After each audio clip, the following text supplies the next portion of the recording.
Katatapos lang ng Father's Day, so ano naman ang benepisyo ng ama pag yung kanyang asawa ay nanganak?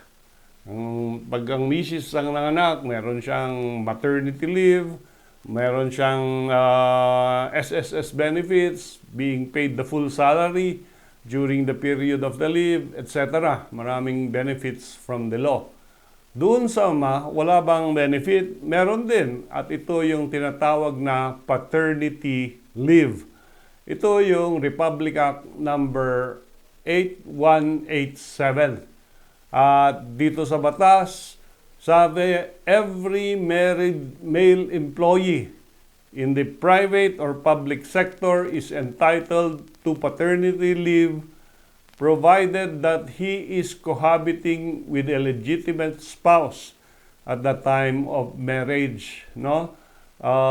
So yung kondisyon na yon, kailangan kasal ka doon sa nanganak na babae. In other words, Mrs. mo siya.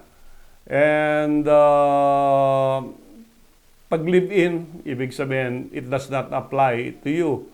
And another one, yung delivery of a child, hindi lang panganganak, but also miscarriage. Itong benefit na ito ay entitled sa isang empleyado, a regular employee, and he can go on leave for 7 days with full compensation. 7 araw lang as compared to the wife na almost 120 days.